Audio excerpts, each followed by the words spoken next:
언제나 행복하시고 건강하세요. 아자아자 파이팅! 오늘의 이야기 시작하겠습니다. 경기도 외곽 회색 콘크리트로 둘러싸인 공장형 건물이 새벽 안개 속에서 모습을 드러냅니다. 건물 3층 구석진 사무실, 형광등 불빛 아래 강서린이 앉아 있습니다. 45세, 어깨까지 내려오는 단정한 머리에 검은테 안경을 쓴 그녀는 언뜻 보면 평범한 중년 여성 격리 직원일 뿐입니다. 하지만 그녀의 손가락은 다릅니다. 계산기를 두드리는 손가락 마디마디에 희미하게 남은 상처 자국들, 그리고 펜을 잡는 방식도 뭔가 특별합니다. 마치 무기를 다루듯 정확하고 민첩한 손놀림이죠. 또 야근이네요. 서린이 혼잣말을 중얼거리며 서류 더미를 정리합니다. 회사 동료들은 모두 퇴근했고 건물엔 경비 아저씨와 그녀만 남았습니다. 조용합니다. 너무 조용해서 오히려 불안할 정도죠. 서린은 이런 고요함을 좋아합니다. 아무도 자신을 주목하지 않고 아무도 자신에게 관심을 갖지 않는 이 평범한 일상 말입니다. 회사 사람들은 그녀를 말없는 여직원 정도로만 인식하거든요. 인사부의 박 부장은 가끔 서린 씨는 참 조용하네요 라고 말하곤 하지만 그것도 별다른 의미는 아닙니다. 하지만 서린에게는 이런 평범함이 얼마나 소중한지 아무도 모릅니다. 매일 아침 8시 30분에 출근해서 오후 6시에 퇴근하고 주말엔 작은 원룸에서 드라마를 보며 라면을 끓여 먹는 이런 일상이 얼마나 평화로운지요. 서린이 마지막 서류를 정리하며 일어서려던 순간 갑자기 형광등이 깜빡입니다. 한 번, 두 번, 그리고 잠시 완전히 꺼졌다가 다시 켜집니다. 순간 서린의 몸이 굳어집니다. 손은 자동으로 책상 모서리를 움켜쥐고 눈은 날카롭게 주변을 훑습니다. 마치 야생동물이 위험을 감지했을 때처럼 모든 감각이 곤두섭니다. 아, 또 전기가 불안정하구나. 서린이 스스로를 진정시키며 작은 한숨을 내쉽니다. 하지만 이미 식은땀이 등줄기를 타고 흘러내리고 있습니다. 집으로 돌아가는 지하철 안에서도 서린은 계속 주변을 경계합니다. 누가 자신을 따라오는 건 아닌지, 수상한 사람은 없는지 습관적으로 확인하죠. 15년 전 그 일 이후로 이런 버릇이 몸에 배었습니다. 원룸에 도착한 서린은 문을 3번 확인하고 나서야 옷을 갈아입습니다. 간단한 저녁을 먹고 침대에 누웠지만 잠은 쉽게 오지 않습니다. 그리고 결국 그 악몽이 시작됩니다. 칠흑같이 어두운 산속 총성이 울려 퍼집니다. 엄폐, 엄폐. 누군가 소리치는 목소리. 서린은 전투복을 입고 숨을 죽인 채 바위 뒤에 숨어 있습니다. 심장이 터질 듯 뛰고 손에 든 무기는 차갑습니다. 죽지 말자. 제발 죽지 말자. 서린이 이를 악물며 중얼거립니다. 멀리서 동료의 비명소리가 들립니다. 포위됐습니다. 사방에서 총성이 들려오고 탈출로는 보이지 않습니다. 서린아, 서린아. 누군가 자신의 이름을 부르는 소리에 서린이 눈을 번쩍 뜹니다. 온몸이 식은땀으로 젖어 있고 베개는 눈물로 흠뻑 젖었습니다. 또 그 꿈이구나. 서린이 침대에서 일어나 화장실로 향합니다. 거울 속 자신의 모습을 바라보며 찬물로 얼굴을 씻습니다. 45세의 평범한 회사원이 아니라 15년 전 그날의 특임대원 강서린이 거울 속에서 자신을 바라보고 있는 것 같습니다. 나는 그냥 조용히 살고 싶었을 뿐인데. 서린이 거울을 향해 작게 중얼거립니다. 하지만 그녀도 알고 있습니다. 과거는 그렇게 쉽게 지워지지 않는다는 것을요. 특히 707특임단에서의 그 마지막 작전은 더욱더. 새벽 5시 서린은 결국 잠을 포기하고 커피를 내립니다. 창밖으로 해가 떠오르고 새로운 하루가 시작됩니다. 오늘도 그녀는 평범한 격리 직원 강서린으로 살아갈 것입니다. 하지만 운명은 그녀의 평범한 일상을 그대로 놔두지 않을 모양입니다. 일주일 후 서린의 평범한 일상에 균열이 생기기 시작합니다. 그날 오후 3시경 인사부 박 부장이 서린의 자리로 다가왔습니다. 서린 씨, 오늘 저녁에 협력사와 회식이 있는데 김 대리가 갑자기 몸살이 나서 못 간다고 하네요. 대신 참석해 주시겠어요? 서린은 잠시 주저했습니다. 회식은 그녀가 가장 피하고 싶은 자리 중 하나였습니다. 시끄럽고 복잡한 분위기, 술에 취한 사람들의 무례한 농담들, 그리고 예측할 수 없는 상황들. 모든 것이 그녀의 신경을 곤두세우게 만들죠. 꼭 제가 가야 할까요? 아, 그냥 자리만 채워주시면 돼요. 협력사 대표님이 여직원도 함께 오면 좋겠다고 하셔서요. 서린은 마지못해 고개를 끄덕였습니다. 회사 생활에서 이런 요청을 거절하기는 어려웠으니까요. 저녁 7시 강남의 한 고급 한정식집. 서린은 단정한 검은색 재킷을 입고 도착했습니다. 이미 자리에는 박 부장과 몇 명의 남성들이 앉아 있었습니다. 그 중에서도 유독 눈에 띄는 사람이 한 명 있었죠. 조두철. 50대 초반으로 보이는 그는 값비싼 정장을 입고 있었지만 어딘지 모르게 위압적인 분위기를 풍겼습니다. 목에는 굵은 금목걸이가 걸려 있고 손목에는 번쩍이는 시계가 차여 있었습니다. 아, 서린 씨 오셨네요. 이쪽은 저희 주요 협력사인 금성물산의 조 대표님이세요. 박 부장이 소개하자 조두철이 서린을 위아래로 훑어보며 인사했습니다. 그의 시선에서 서린은 불쾌한 기운을 느꼈습니다. 마치 사냥감을 바라보는 듯한 눈빛이었죠. 반갑습니다. 강서린입니다. 서린이 정중하게 인사하며 자리에 앉으려 하는데 조두철이 갑자기 손을 내저었습니다. 잠깐. 여기는 상석인데 여자가 여기 앉으면 어떻게 해요? 분위기가 순간 어색해졌습니다. 박 부장이 당황한 표정으로 중재하려 했지만 조두철은 아랑곳하지 않고 계속 말을 이어갔습니다. 박 부장님, 회식 자리에 여직원을 왜 데려오셨어요? 남자들끼리 진솔한 대화를 나눠야 하는데 말이죠. 서린의 손이 가방 끈을 꽉 움켜쥐었습니다. 하지만 표정은 여전히 차분했습니다. 15년간 익힌 감정 통제 기술이 발동한 것이죠. 죄송합니다. 제가 자리를 옮기겠습니다. 아니에요, 서린 씨. 그냥 편하게 앉으세요. 박 부장이 말렸지만 조두철은 이미 기세가 올랐습니다. 술 한 잔을 마신 그는 목소리를 더욱 크게 냈습니다. 아니, 박 부장님, 요즘 여자들은 참 뻔뻔해졌어요. 남자들 회식 자리에 와서 상석에 앉는다고?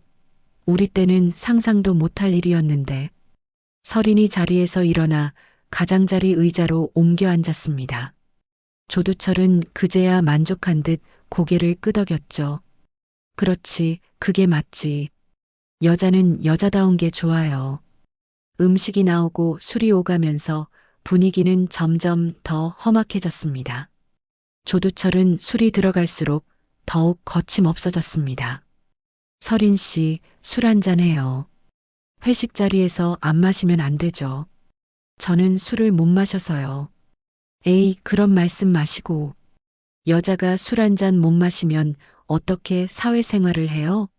조두철이 소주병을 들고 서린의 잔에 술을 따르려 했습니다. 서린이 손으로 잔을 가렸지만 조두철은 아랑곳하지 않고 억지로 따랐습니다. 어이, 이 여자 참 고집이 세네. 남자가 술 따라주는데 거절하면 안 되죠. 그때 조두철의 손이 서린의 어깨를 툭툭 쳤습니다. 친근한 척하는 제스처였지만 서린에게는 완전히 다르게 느껴졌습니다. 순간 서린의 뇌리에 과거의 기억이 스쳐갔습니다. 707특임단 시절 적을 제압할 때 사용했던 기술들이 자동으로 떠올랐죠. 왼손으로 손목을 꺾고 오른발로 뒤를 밀면 상대방은 순식간에 바닥에 넘어집니다. 왼손으로 손목 꺾고 오른발 뒤로 밀면 넌 테이블 밑에 기어 들어가게 돼. 설인이 속으로 중얼거렸습니다. 하지만 아직은 참았습니다. 그녀는 더 이상 707특임단의 강설인이 아니라 평범한 회사원이니까요. 자, 건배. 조두철이 큰 소리로 외치며 설인의 잔을 건드렸습니다. 설인은 마지못해 잔을 입에 댔지만 실제로는 마시지 않았습니다. 아, 이 여자 진짜 안 마시네. 회식 자리에서 이러면 안 되는데. 조두철의 목소리에 짜증이 섞여 들어갔습니다. 그리고 갑자기 그가 폭탄 발언을 터뜨렸습니다. 너 같은 여자 군대 가도 민폐일걸? 요즘 여자들 맨날 남녀평등 어쩌고 하는데 막상 힘든 일은 다 남자가 해야 하잖아.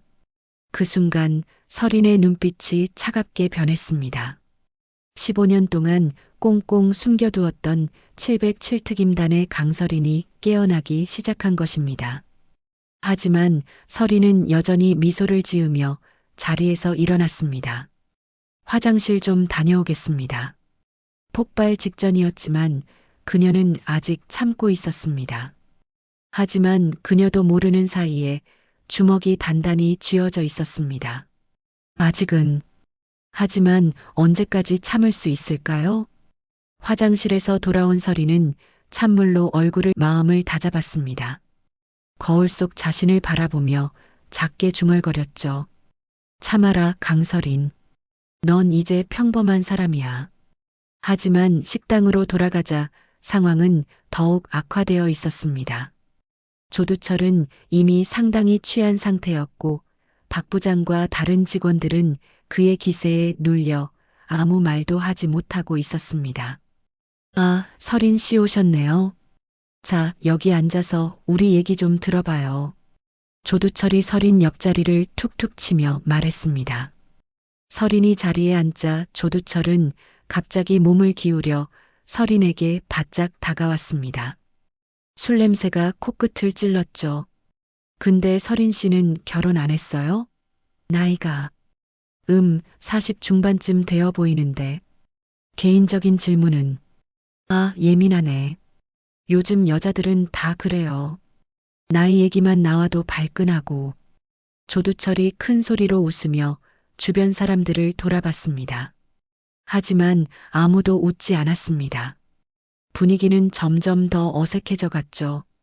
박 부장님, 다음번에는 더 젊고 예쁜 여직원을 데려오세요. 이런 자리에는 좀 더 화사한 사람이 어울리지 않겠어요? 박 부장이 당황한 표정으로 말했습니다. 조 대표님, 그런 말씀은. 아니에요. 솔직한 얘기죠.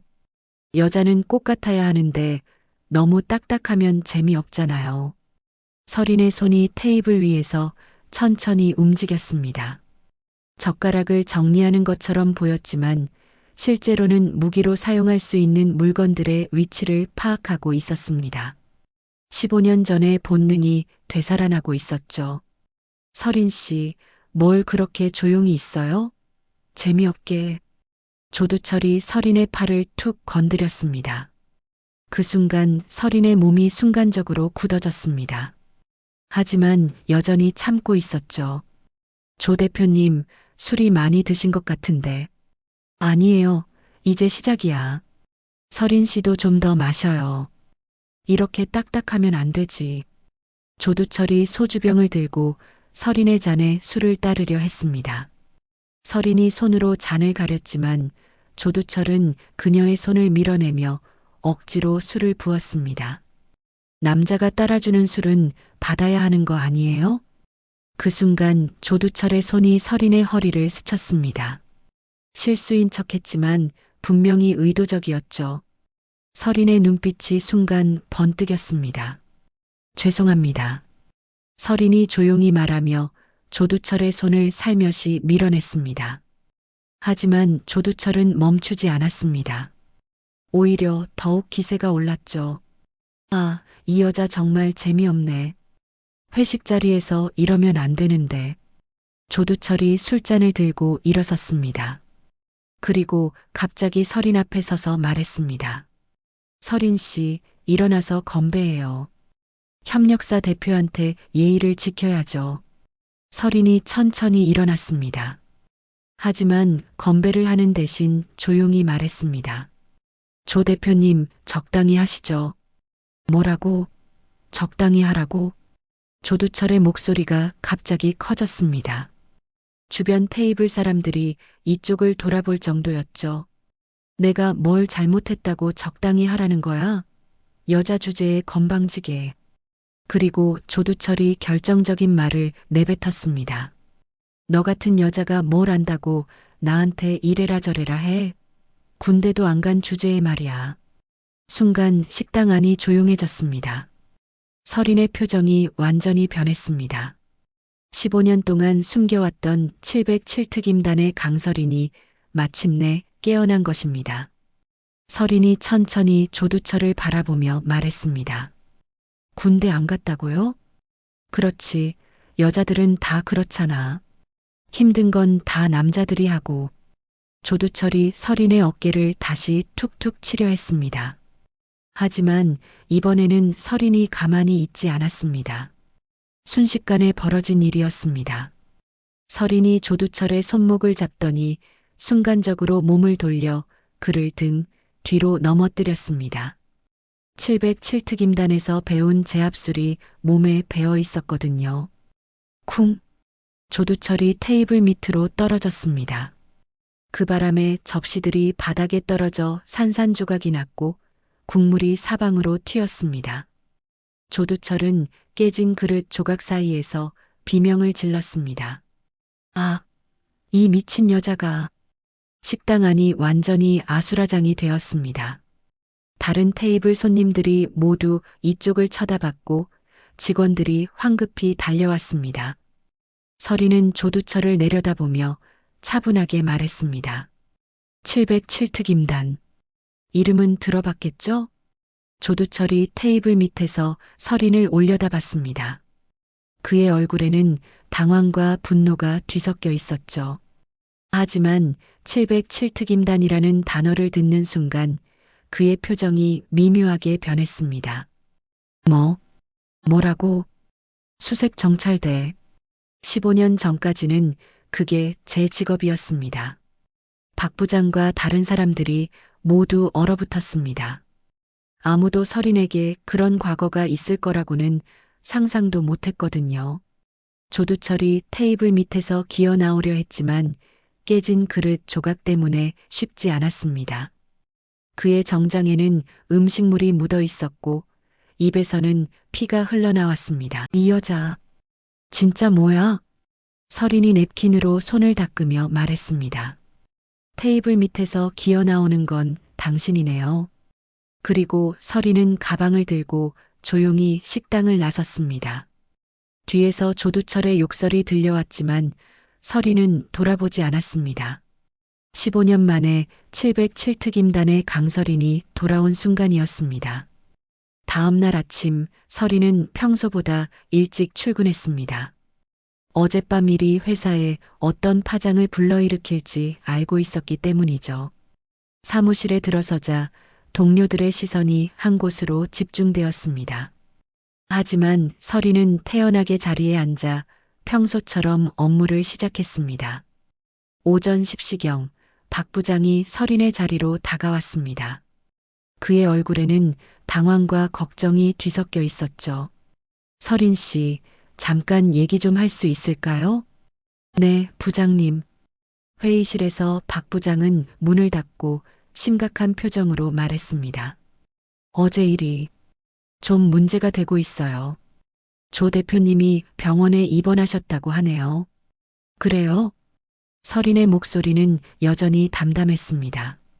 마치 남의 일인 양 무덤덤한 반응이었죠. 서린 씨, 이게 무슨 일인지 설명해 주실 수 있겠어요? 어제까지만 해도 조용한 격리 직원이었는데 707특임단이라니요? 박 부장의 목소리에는 믿기지 않는다는 뉘앙스가 담겨 있었습니다.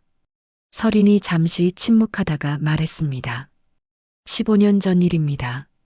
지금은 그냥 평범한 회사원이에요. 하지만 조 대표님이 다치셨잖아요. 이건 사내 폭행 사건으로 처리될 수도 있어요. 그때 박 부장의 휴대폰이 울렸습니다. 전화를 받은 박 부장의 얼굴이 점점 굳어졌죠. 네, 네, 알겠습니다. 네, 조치하겠습니다. 전화를 끊은 박 부장이 한숨을 내쉬며 말했습니다. 조 대표님 측에서 정식으로 항의가 들어왔어요. 회사 차원에서 징계위원회를 열어야 할 것 같습니다. 설인은 예상했던 일이라는 듯 고개를 끄덕였습니다. 알겠습니다. 한편 병원에서는 조두철이 이를 갈며 복수를 다짐하고 있었습니다. 얼굴에는 붕대가 감겨 있었고 입술이 터져 말하기도 힘든 상태였죠. 그 여자, 감히 나한테. 조두철의 부하 중 하나인 김 과장이 병상 옆에 앉아 있었습니다. 형님, 그 여자 뭔가 수상해요. 707특임단이라고 했잖아요. 707특임단이 뭔데? 군 특수부대요. 그것도 최정예 부대 중 하나라고 들었는데. 조두철의 표정이 어두워졌습니다. 단순한 회사 격리 직원이 아니라는 뜻이었거든요. 상관없어. 지금은 그냥 평범한 여자잖아. 이런 식으로 당하고 가만히 있을 내가 아니야. 조두철이 김 과장에게 지시했습니다. 그 여자 신상 정보 다 알아봐. 그리고 박 부장한테 연락해서 당장 해고시키라고 해. 네, 형님. 그날 오후 설인의 조카 김상우가 갑자기 회사로 찾아왔습니다.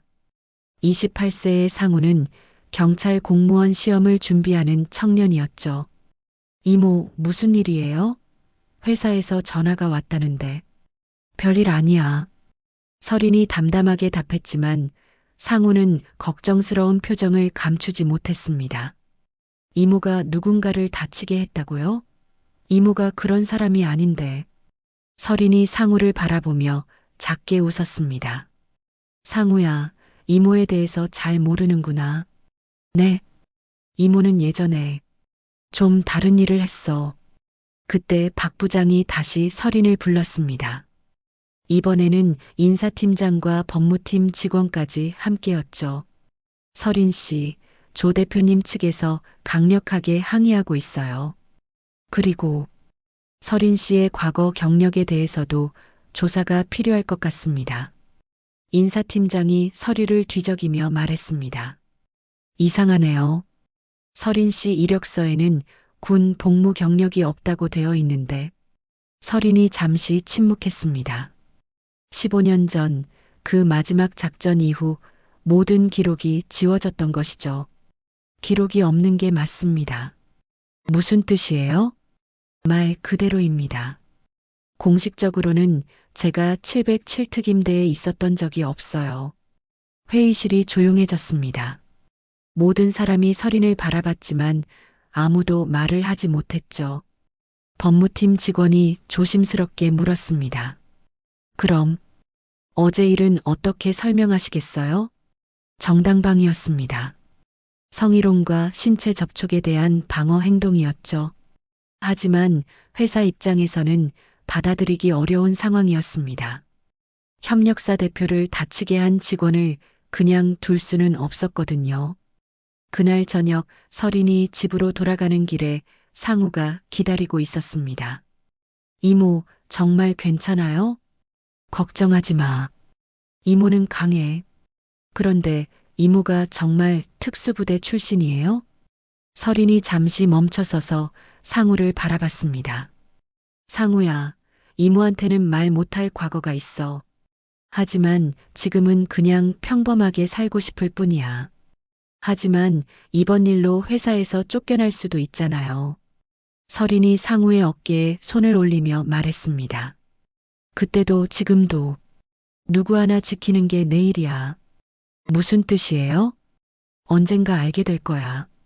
그날 밤 조두철의 부하들이 설인의 원룸 앞을 서성거렸습니다. 하지만 설이는 이미 그들의 존재를 알고 있었죠. 15년 전의 감각이 되살아나고 있었습니다. 창문 틈으로 밖을 내다본 설인이 작게 중얼거렸습니다. 시작됐구나. 평범한 일상으로 돌아가고 싶었지만 과거는 그녀를 가만히 놔두지 않을 모양이었습니다. 그리고 설인도 알고 있었습니다. 이제 정말로 끝장을 봐야 할 때라는 것을요. 3일 후 설인의 원룸 앞에는 이상한 일들이 계속 벌어지고 있었습니다. 화분이 깨져 있고 현관문에는 긁힌 자국들이 생겼죠. 하지만 설인은 태연하게 출근을 계속했습니다. 회사에서는 징계위원회가 열렸고 설인은 일주일 정직 처분을 받았습니다.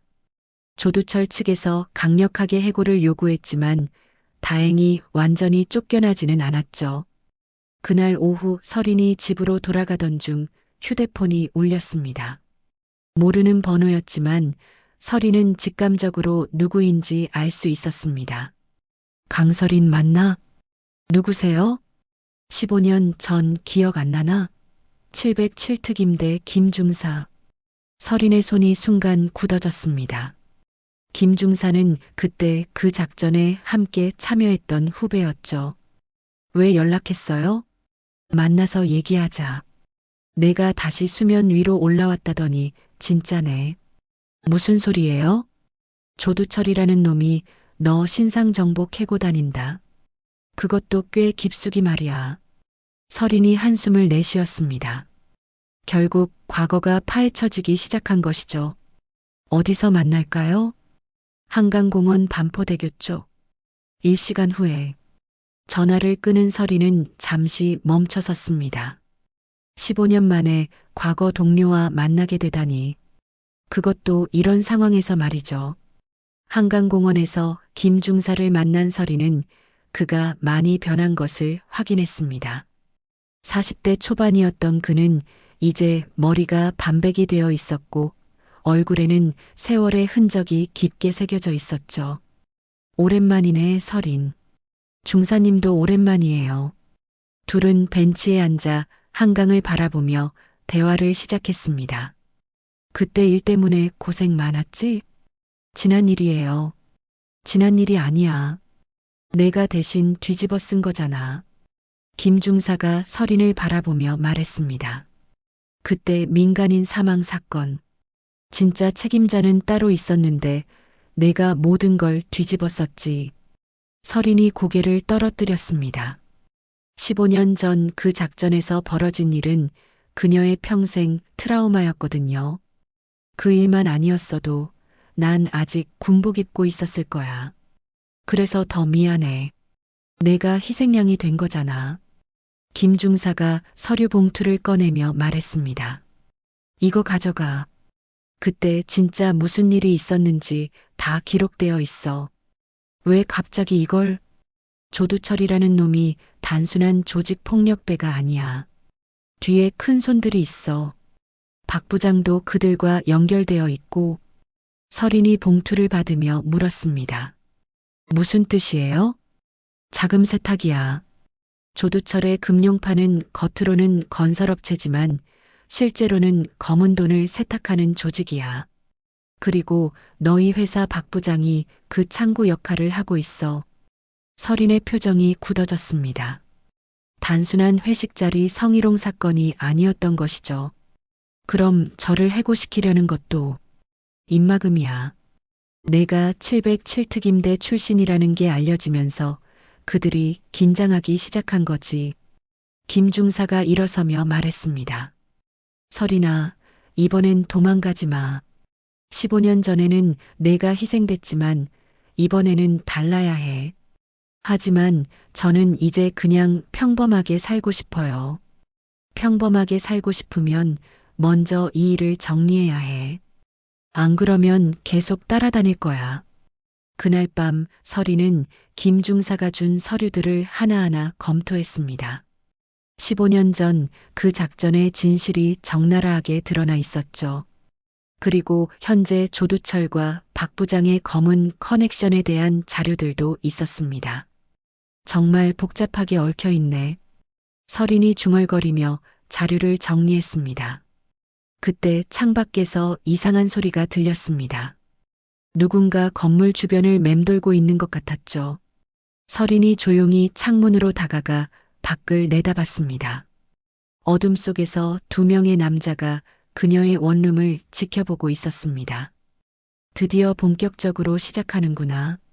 서린이 작게 웃으며 휴대폰을 꺼냈습니다. 상우에게 전화를 걸었죠.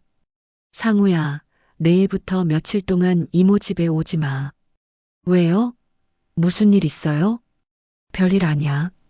그냥 이모가 처리해야 할 일이 좀 있어서. 이모, 혹시 위험한 일인가요? 서린이 창밖의 남자들을 바라보며 대답했습니다. 상우야, 이모는 한때 나라를 지키는 일을 했어.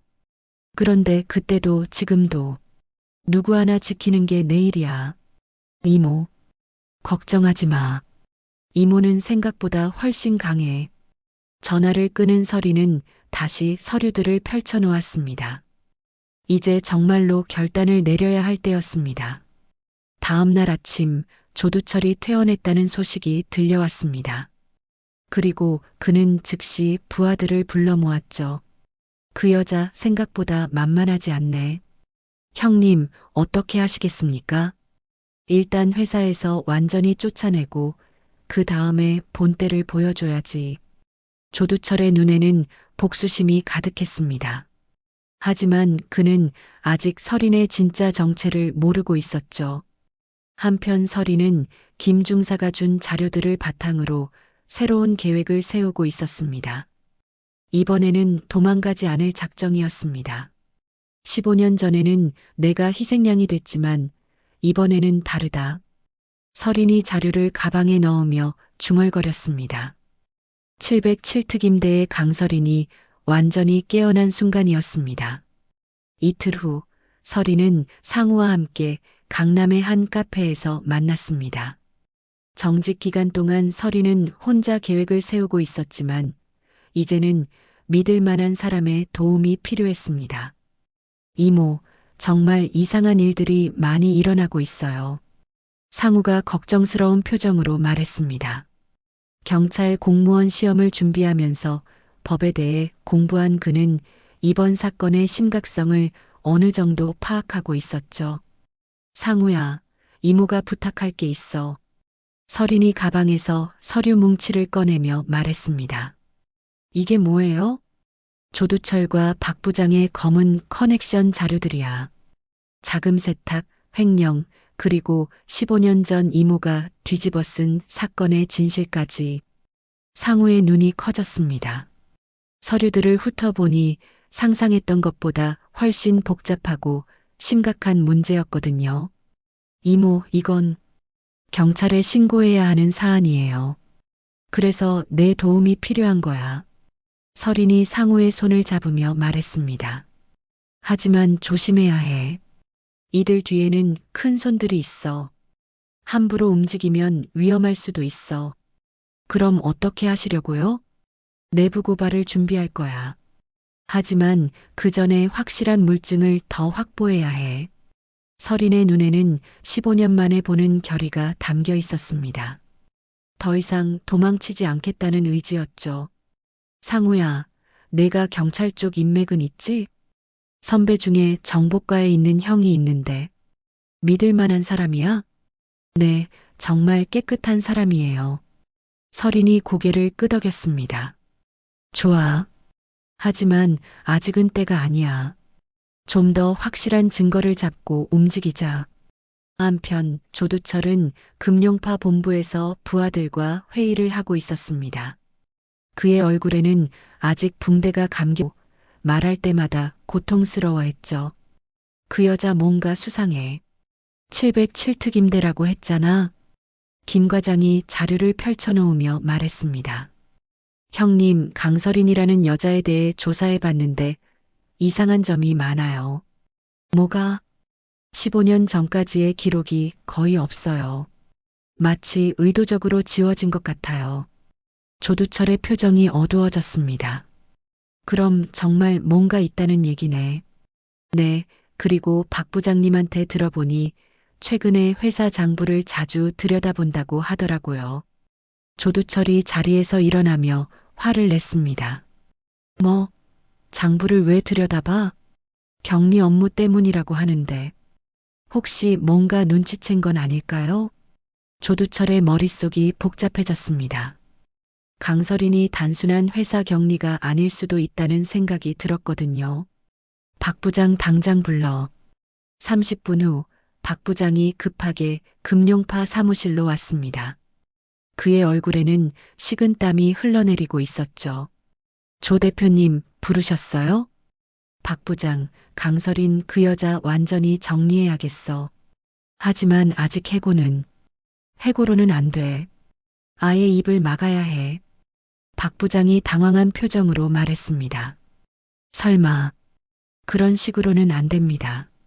그럼 다른 방법을 찾아봐. 어쨌든 그 여자가 더 이상 우리 일에 코를 들이밀면 안 돼.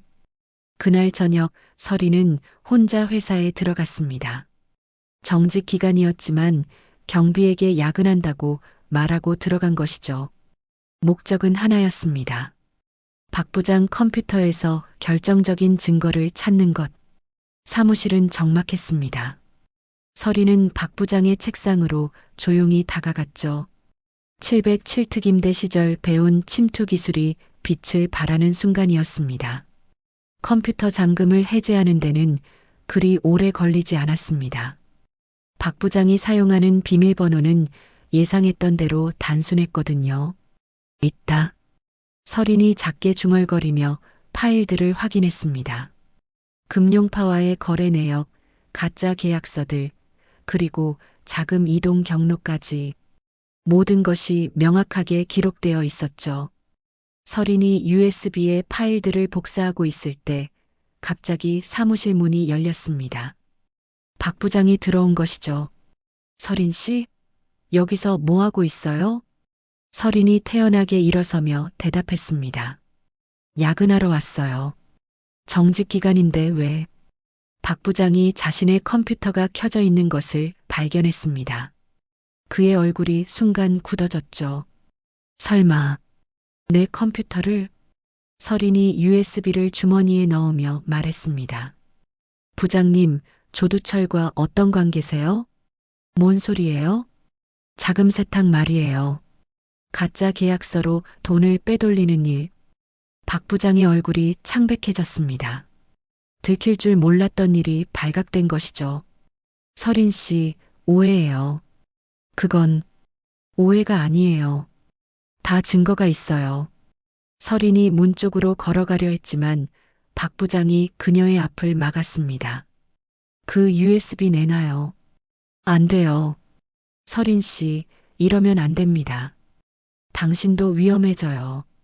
설인이 박 부장을 바라보며 말했습니다. 저는 15년 동안 위험한 곳에서 살아왔어요. 이 정도로는 무서워하지 않아요. 그리고 설인은 박 부장을 피해 사무실을 나섰습니다. 이제 결정적인 증거를 확보했습니다. 다음 날 설인은 상우와 함께 경찰서로 향했습니다. 이모, 정말 괜찮을까요? 폭력을 이기는 건 진실이야. 난 이번엔 도망 안 칠 거야. 설인의 목소리에는 확신이 담겨 있었습니다. 15년 만에 진짜 싸움을 시작할 준비가 된 것이죠.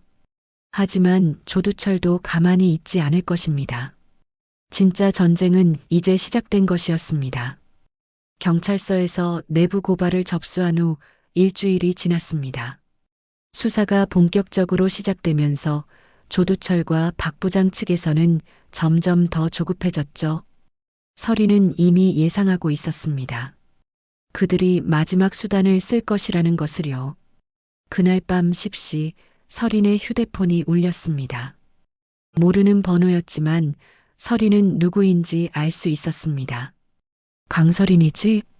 조두철의 목소리였습니다. 아직 완전히 회복되지 않아서인지 목소리가 거칠었죠. 네. 한남동 리버사이드 클럽.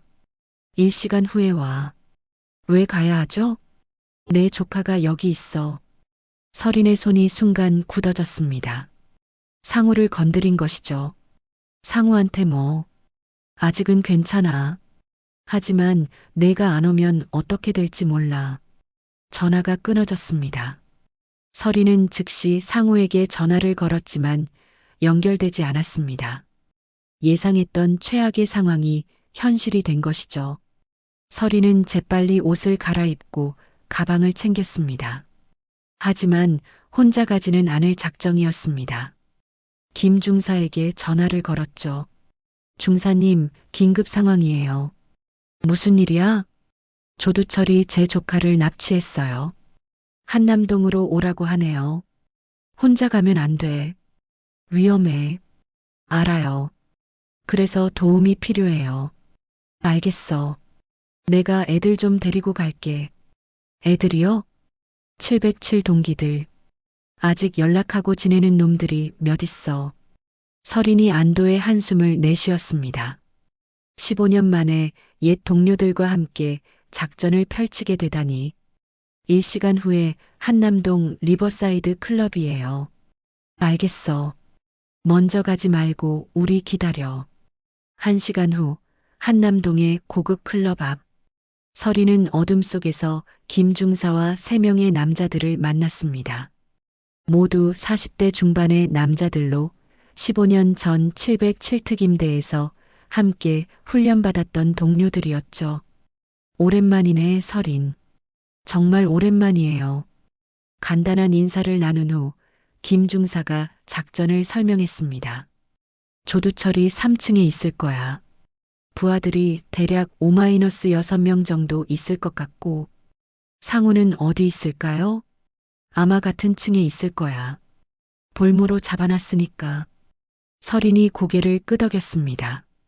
15년 전의 감각이 되살아나고 있었죠. 들어가죠. 클럽은 겉보기에는 화려했지만 3층은 일반 손님들이 출입할 수 없는 구역이었습니다. 서린이 혼자 정문으로 들어가고 나머지는 비상구로 침투하기로 했죠. 서린이 클럽에 들어서자 안내원이 다가왔습니다. 어디로 가실까요? 3층이요. 조두철 씨가 기다리고 있어요. 안내원이 서린을 3층으로 안내했습니다. 엘리베이터 문이 열리자 조두철의 부하들이 서린을 맞았죠. 몸수색 좀 할게요. 서린이 순순히 몸수색을 받았습니다. 하지만 그들은 서린의 진짜 무기가 무엇인지 몰랐죠. 15년간 단련된 그녀의 몸 자체가 무기였으니까. 조 대표님이 기다리고 계세요. 넓은 룸 안에 조두철이 소파에 앉아 있었습니다. 얼굴에 붕대는 제거했지만 아직 상처가 선명했죠. 그 옆에는 의자에 묶인 상우가 있었습니다. 이모, 상우야, 괜찮아? 서린이 상우에게 다가가려 했지만 조두철의 부하가 막았습니다. 자, 이제 얘기해보자. 조두철이 일어서며 말했습니다. 경찰에 넘긴 자료들 다시 회수해. 그럴 수 없어요.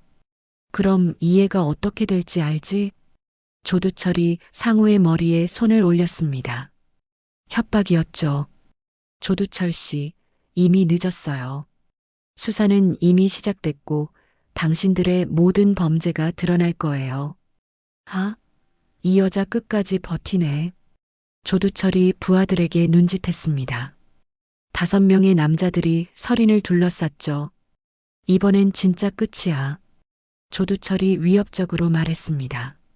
하지만 서린은 전혀 당황하지 않았습니다. 아니, 내가 끝이야. 그 순간 클럽의 전등이 모두 꺼졌습니다. 김중사와 동료들이 전원을 차단한 것이죠. 어둠 속에서 서린이 움직였습니다. 15년간 숨겨왔던 707특임대의 진짜 실력이 폭발하는 순간이었죠. 첫 번째 남자는 서린의 팔꿈치에 맞아 뒤로, 두 번째는 다리 걸기로 바닥에 쓰러졌습니다. 어둠 속에서도 서린의 움직임은 정확했죠. 뭐야? 뭐 하는 거야? 조두철이 소리쳤지만 이미 상황은 서린이 주도하고 있었습니다. 그때 비상문이 열리며 김중사와 동료들이 들어왔습니다. 오랜만에 하는 작전이네. 그러게 말이야. 707 출신들의 팀워크는 15년이 지나도 완벽했습니다. 순식간에 조두철의 부하들이 모두 제압됐죠. 마지막에 조두철만 남았습니다. 그는 벽에 등을 대고 서린을 바라보고 있었죠. 너, 진짜 뭐야? 서린이 조두철 앞에 섰습니다. 15년 전에 그 당당한 707특임대원의 모습이었죠. 강서린, 707특임대 수색정찰대 출신. 그리고 이제는 당신을 체포하러 온 시민이에요. 조두철이 마지막 발악을 하려 했지만 서린이 그를 순식간에 제압했습니다. 테이블 밑으로 넘어뜨린 것이 아니라 이번에는 완전히 무력화시킨 것이죠. 그때 경찰 사이렌 소리가 들려왔습니다. 김 중사가 미리 신고해둔 것이었습니다. 끝났다. 서린이 상우의 결박을 풀어주며 말했습니다. 이모, 정말 대단해요. 이제 진짜 끝이야. 경찰이 들이닥치자 조두철과 그의 부하들이 모두 수갑에 채워졌습니다. 15년 만에 서린이 진짜 승리를 맛본 순간이었죠. 3개월 후 햇살이 따뜻한 어느 월요일 아침, 서린은 평소보다 조금 늦게 회사에 도착했습니다. 하지만 이제는 아무도 그녀를 나무라지 않았죠. 아니, 나무랄 수도 없었습니다. 팀장님, 안녕하세요. 후배 직원이 정중하게 인사했습니다. 서린은 이제 격리팀장이 되어 있었거든요. 조두철과 박 부장의 검은 커넥션을 밝혀낸 공로로 승진한 것이죠. 네, 수고하세요. 서린이 자리에 앉자 후배가 커피를 가져다 주었습니다. 3개월 전만 해도 상상할 수 없었던 일이었죠.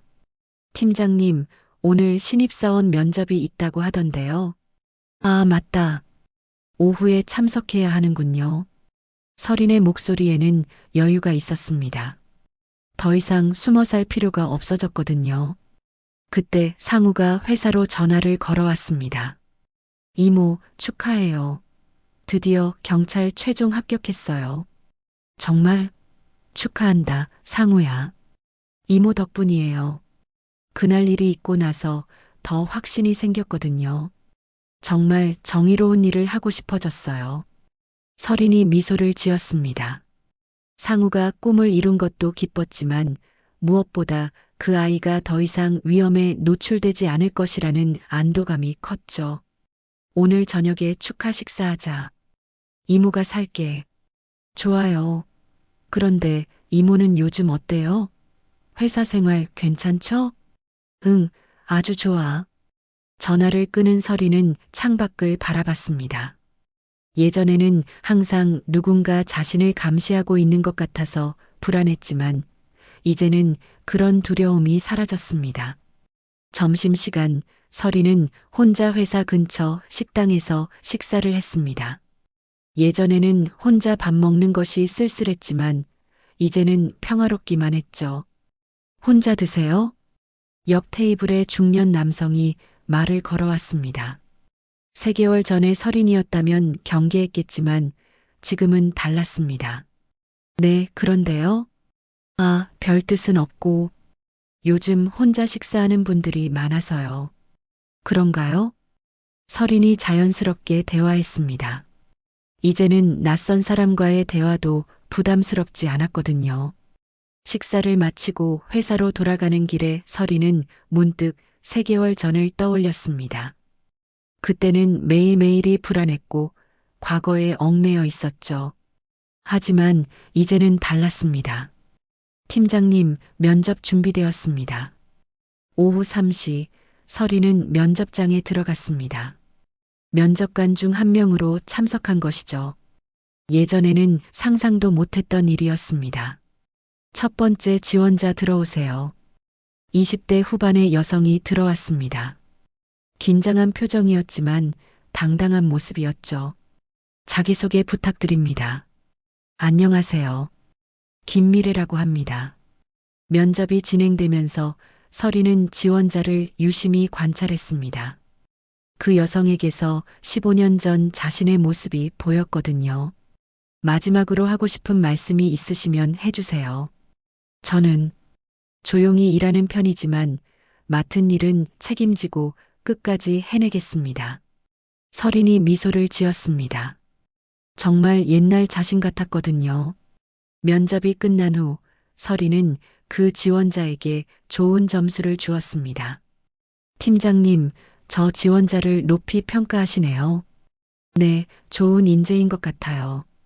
저녁 시간 설이는 상우와 함께 삼겹살집에서 축하 식사를 했습니다.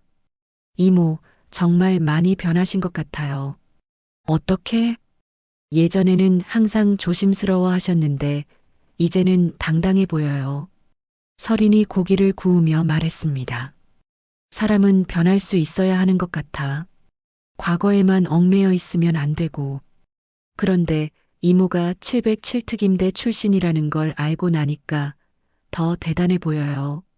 그런 과거가 있었다고 해서 특별한 사람은 아니야. 그냥 평범하게 살고 싶었을 뿐이었어. 하지만 이번 일로 많은 사람들을 도왔잖아요. 설인이 잠시 생각에 잠겼습니다. 정말 그랬습니다. 조두철과 박 부장의 검은 커넥션을 밝혀내면서 회사의 다른 직원들도 보호할 수 있었거든요. 조용히 살고 싶었지. 하지만 나도 나를 지킬 권리가 있어. 맞아요. 그리고 다른 사람들도 지켜야 하고요. 집으로 돌아가는 길, 설이는 15년 만에 처음으로 진짜 평화를 느꼈습니다. 과거의 트라우마에서 벗어났고 현재를 당당하게 살 수 있게 되었거든요. 원룸에 도착한 설이는 거울 앞에 섰습니다. 3개월 전과는 완전히 다른 자신이 보였죠.